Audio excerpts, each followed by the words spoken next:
और काले कोट में फर्जी वकीलों की अब बात कर लेते हैं।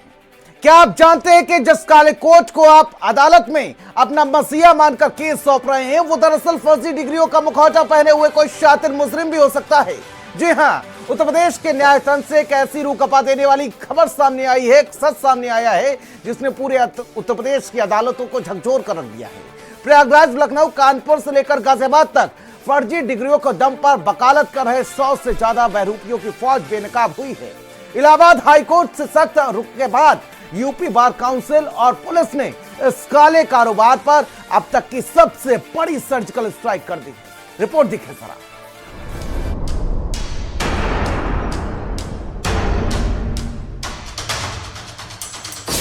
काले कोट की आड़ में चल रहा था काला खेल।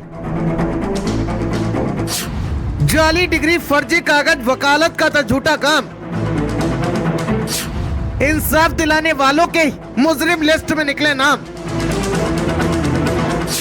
काले कोट का सफेद झूठ और कानून का कत्ल।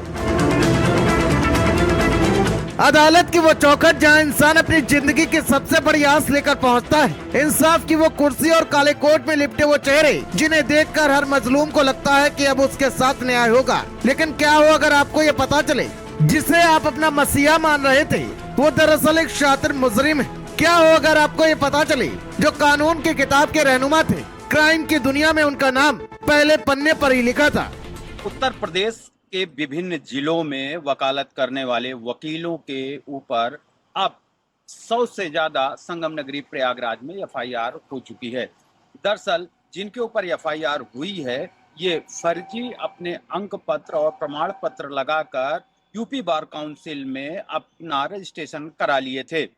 उत्तर प्रदेश की अदालतों से एक ऐसा रूह कपा देने वाला शर्मसार सच बाहर आया है जिसने पूरे देश के न्याय तंत्र को झकझोर कर रख दिया है। 100 से ज्यादा ऐसे बहरूपिये जो फर्जी डिग्रियों का मुखौटा पहनकर सालों से अदालत में जिरे कर रहे थे। इलाहाबाद हाईकोर्ट ने जब इस फरेब के तिलस्म पर हथौड़ा चलाया तो यूपी के 9 से ज्यादा जिलों में हड़कंप मच गया। शुरुआत हुई 12 फर्जी वकीलों से, फिर ये आंकड़ा 68 तक पहुंचा। देखते ही देखते गिनती 99 के पार हो गई।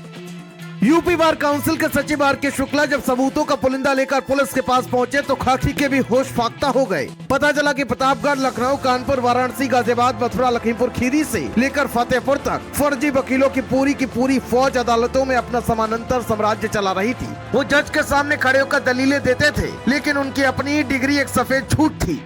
माननीय उच्च न्यायालय इलाहाबाद द्वारा 3/6/26 को यह आदेश हुआ है कि जितने अधिवक्ताओं की डिग्री फेक निकली है, बार काउंसिल ऑफ इंडिया सत्यापन नियम 2015 के अधीन सत्यापित कराए जाने पर ऐसे अधिवक्ताओं के विरुद्ध प्रथम सूचना रिपोर्ट तत्काल दर्ज कराई जाए।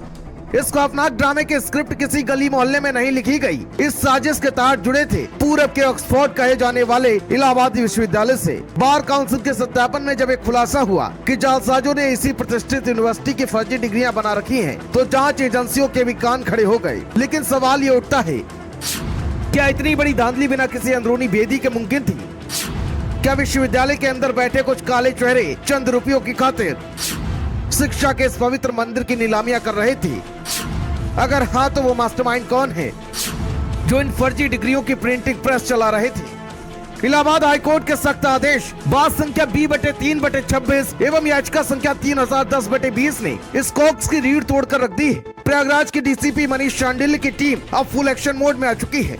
Bar council of Uttar Pradesh द्वारा 105 ऐसे प्रकरण चिन्हित किए गए थे जिसमें जो पंजीकृत उनके यहाँ पर थे, लेकिन जिनकी डिग्री उनके विश्वविद्यालय से सत्यापन कराए जाने के उपरांत फेक पाई गई थी। ऐसे सभी मामलों में एफआईआर कराई जा रही हैं। अभी तक 30 से अधिक एफआईआर हो चुकी हैं और बाकी एफआईआर भी अभी कराई जा रही हैं। बार काउंसिल में फिलहाल चुनाव की मतगणना का शोर है, लेकिन काउंसिल ने साफ कर दिया कि सफाई अभियान रुकने वाला नहीं है। ये उत्तर प्रदेश के न्याय के इतिहास की अब तक की सबसे बड़ी और ऐतिहासिक सर्जिकल स्ट्राइक है। जिन हाथों में कानून की हिफाजत का जिम्मा था, उन्हीं हाथों ने कानून का गला घोटने में कोई कसर नहीं छोड़ी। 105 फर्जी वकीलों की ये लिस्ट सिर्फ एक शुरुआत है। जैसे जैसे काउंसिल के सत्यापन का पहिया आगे घूमेगा, न जाने कितने और सफेद पोश बेनकाब होंगे। स्पेशलिस्ट भारत समाचार।